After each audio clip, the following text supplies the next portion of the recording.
Ny PDS ny commune urbaine Tuiliard zany na ny PDS ny Tuiliard mazava ho azy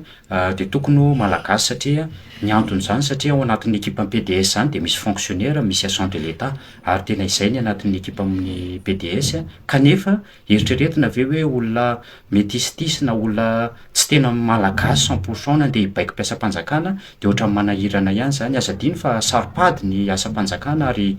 misy tolona niarahana teto indrindrandrindra niaraka amin'ny mpiasam-panjakana niaraka amin'ny ZZ sy ireo hery velona isan-karazany ka anisan'ny tolona niarahantsika eto de hoe Madagasikara ho an'ny malagasy ka ohatran'ny azo atao hoe famadihana ny tolona ihany raha ohatra ka hoe tsy zotra amin'izay lalan'izay tsika ary faharoa anisan'ny fiandrianam-pirenena izany maha PDS zany satria mazava ho azy rehefa fantatsika hoe PDS zany hoe filohan'ny délégation manokana dia anisany manao ordonnateur-na budget zany no voalohany indrindra ary mampiasa ny fahefa-mpanjakana zany na puissance publique ka ohatran'ny hoe mieritreritra hoe olona tsy tena malagasy fa saritsariny no asenareo sady mibaingo fonctionnaire no ampiasa ny fahefa-mpanjakana ho lasa mpiasam-bahoaka ary anao signature budget isan-karazany dia ohatran'ny hoe misy olana ihany zany satria ny tolona ny tolomantsika teto dia noentina hanatsarana Madagasikara ary fanjakana malagasy no resahantsika eto Madagasikara no resahana ka zany PDS zany de anisan'ny endrika manokana zany satria solon-tena mpanjakana zany ka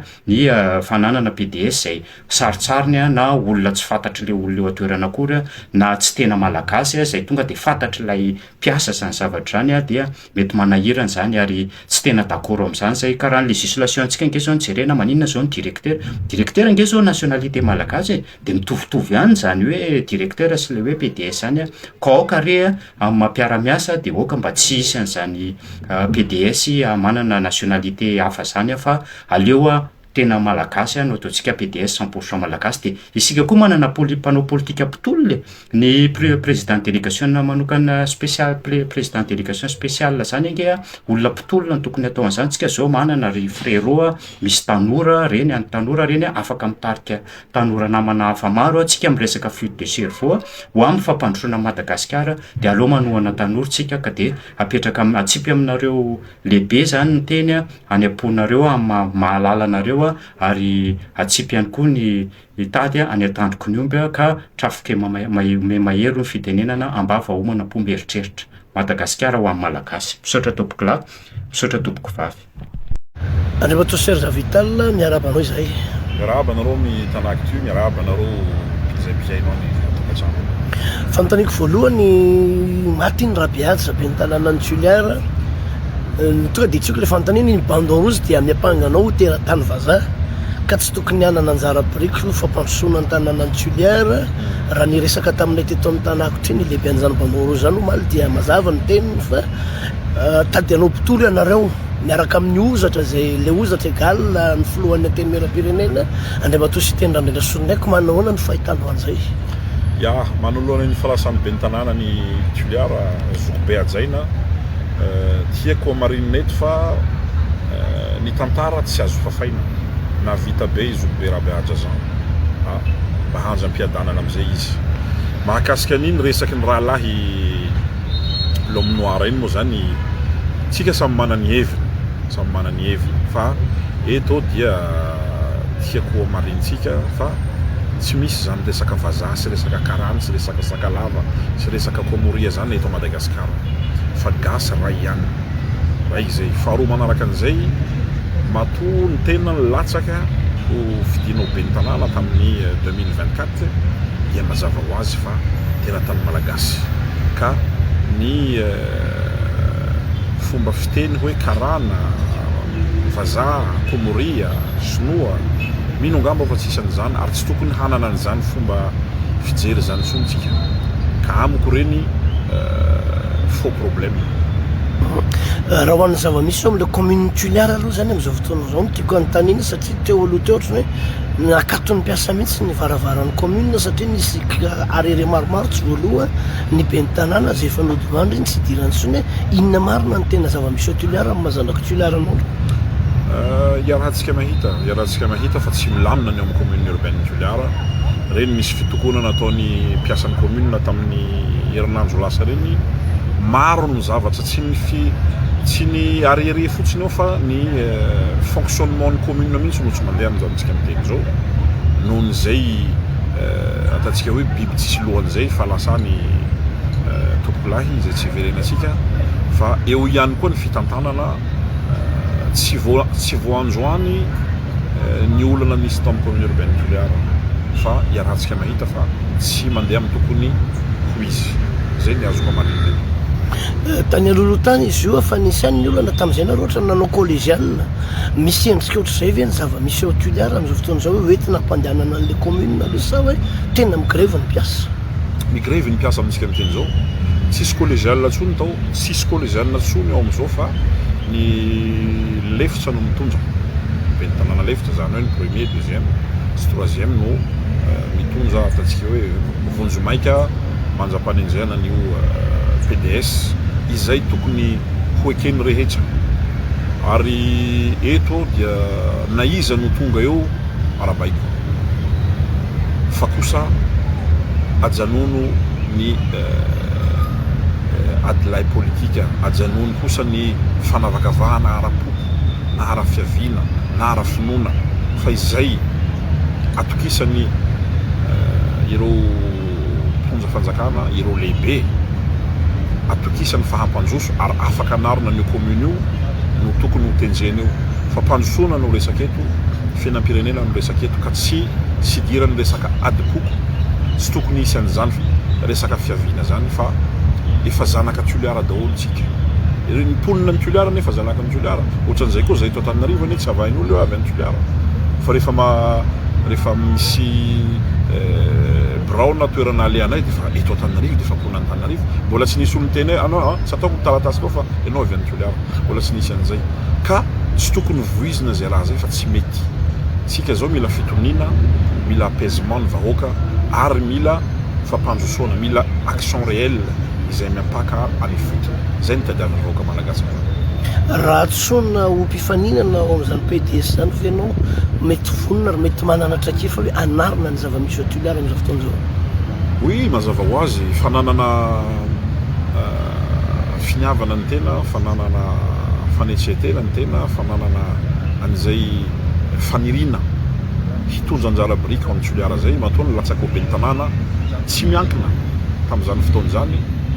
préciseko tsara hoe tsy miankina indépendant Serge Vital ary ny contrat amiko tamin'izany ny fitondram-panjakana teo alohany ny Irmar maro ny zavatra niseho tsy fantany vahoaka zany fa tsy iverenatsika eny fa matoa nahasahan'ny atsika ary tsy niverina na eo ary ny famporohorona tamin'izany fotoana dia mazava ho azy fa misy fahavononana manana paikady manana programa manana plan de redressement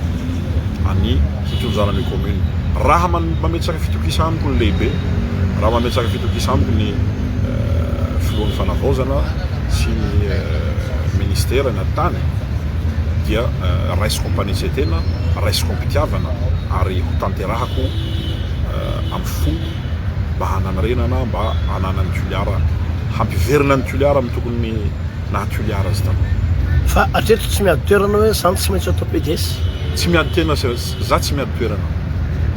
toerana aho ary tsy manaratsy olona tsy azo ataony manaratsy olona ary tsy miady toerana raha tsy tafapetraka ao Serge Vital mitohy ny politika mety raha mbo manana finiavana amin'ny 2027 na 2028 mety mbola hirotsaka fa ny tsara omariniky eto raha tsy voatenjoso PDS aho za tsy hanosy an'ity fitondrana fa mitohy ihany ny politikiko amin'ny fitiavako amin'ny Toliara amin'ny fitiavako tamin'zaza vahoaka malagasy ary indrindraindrindra fa nivoaka ny Toliara mahakasika manokana ny mety ho fanoloana satria tsy maintsy hosoloina satria araky ny fahitatsika azy iny nodimaji ny be ny tanànanay zay be ny tanàna mamim-bahoaka ary miondroka mpanajana amin'izany nofo mangatsika zany ary mirary azy azo fangatsiatsiahana ao anatin'ny fahafatesana zay nandro azy manoloana an'izay zany tsy maintsy hiroso ny mpitondra fanjakana amin'ny fanohizana ny raha-panjakana eo anivon'ny commune ka ho anay zany de tsotra ny teny zahay aloha tsy olona mpanolan-javatra na olona mpanao pontolo na olona manana sanjika hoe irearea hoe ozatra, tsy zay zahay fa zay manao zavatra mpitiavana, ampisainana, ampieritseretana, fa kosa ny vahoaka tsy adala, mpitondra fanjakana mahay. Zahay zao tsy mahalala anay fa hoe zahaya tsara toerana ny tokony ho am'izany toerana zany raha toa ka tsy maintsy hiroso am'izany mpitondra fanjakana. Ny antony de tsotra, voalohany kandida ny tena nifaninana tam'izany fotoana zany hirotsaka ho ben'ny tanàna ny Toliara zay nahalany amin'ny Rabehaja Jean Tompolay tam'izany fotoana zany. Tsy vitan'izay, mpanohitra koa ny tena tam'izany fotoana zany, nanongana ny fitondrana Rajoelina, tsy nahalala an'izany frère Olomnoir zany na mbola teto Madagasikara na ny mahafilohan'ny GNRMDM ana, mpamorona ny Gasileo ana, ny NGPM, ankehitriny aho mitarika ny vonana Bandeau Rouge. Za tsara toerana hoa miady plasina PDS io zany anao, io tsy adivako fa raha tokony izy ana io, tsy adivako io fa ana io, ny olona no miady an'io amin'ny mahampirotsaka ana kandidata am'izany fotoana zany, satria reto ny fepetra mahanana azy. Tam'izany fotoana zany aho mpanohitra no resena ary niresy, tsy nanaiky lembenana fa nanongana n'ilay fitondrana, nanongana natao amin'ny mahabe ny tanàna ana. Nandresy ny tolona mbola manohana an'izao fitondrana zao aho manomboka mifaladiako hatrany amin'ny tapodohako mitarika ny Bandeau Rouge. Fahatelo, ny lehilahy tsy miazakazaka nitady toerana manjaka Kiantsiny, manjaka ty Androany tsy nitady toerana sao de tsy ka mahazo tsy toerana. tsara toerana ve. Ny Bandeau Rouge zany tsy le mitolona tsy maintsy mahazo toerana, fa kosa fotoanany zao io ny zavatra misy ao an-tanàna ao, fanjaisana anjaikitra no mety hanenkena an'izany raha toa ka ny tena no safidiny mpitondra fanjakana, fanjaisana anjaikitra zany ary ho fanavotana an'ilay tanàna, satria tsy mety kosa le tanàna tsy asiana mpitantana zany, tsy asiana mpitarika zany. Ka ho anay de tsotra, nizaniza reo miazakazaka teo PDS ny Toliara, nizaniza reo miazakazaka ta hitondra an'io tanàna io, mieritsereta tsara iza anao ao anatin'le tontolo politika ankehitriny, nanao ino nanao tao alohan'izao zavatra zao, moa ve anao efa ny kandida, moa ve anao tena mpanohana fatratra ny voatondrao mihoatra ny Bandeau Rouge. Fa zay de mahita fa ny Bandeau Rouge de mpanohana fatratra ary na omena PDS na tsy omena PDS de tsy miala manohana ny fanavaozana ny Bandeau Rouge ary miraiki-po amin'ny filoha Mikaely hatramin'ny farany. Fa zahay koa saroty ho an'izay hamingapingana na ato anatiny na ao ivelany. Aminay zany ny ho fanolorana olo karana pakistanais, ho fanolorana olona TGV amin'ny PDS ny Toliara, fa mingapinganana izany de tsy ho enkenay, tsy ho enkenay. Mino fa manana fahendrena ty mpitantana ty fanavaozana ty tsy hiditra am'izany velam-panjaka zany, fa eto zahay vonona manjainjaikitra tanànanay io zonay feno ny mitondra fanatsarana ny tanànanay. Za koa de mampanantena eto, mampanantena ny vahoaka ny Toliara, raha za no safidiny ty fanjakana ty hitondra ny PDS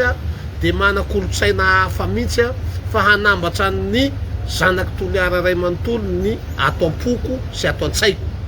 hanao resaka rassemblement goavana atsika fa ampy zay ady la politika zay. Ka za raha tonga eo tsy amin'ny anaran'ny TGV, tsy amin'ny anaran'ny TIM, tsy amin'ny anaran'ny Bandeau Rouge, tsy amin'ny anaran'ny fokon'izaniza, fa amin'ny anaran'ny zanaky Toliara ray manontolo ka hisokatra ny varavarana amin'ny fotoana zay raha zany mitantana ny tanàna. Ka mahazo manantena nareo vahoaka amin'izay fotoana zay, ary mahazo manantena koa mpitondra fa hitondra zava-baovao tsy hanala baraka ny fanavaozana, satria efa ela no nanana paikady tamin'ny andro nirotsako fidina ho fanasarana ny tanàna io. Ka tsy ho lava resaka fa apetraka fahenjeny tondra ny fanenjenan'ilay izy hoe iza ny menjika, iza ny merity amin'izany toerana zany raha koa tsara be anjananareo mahalala azy fa zay manaiky ny tantana hoentinareo. Saotra Tompolay, Makatela.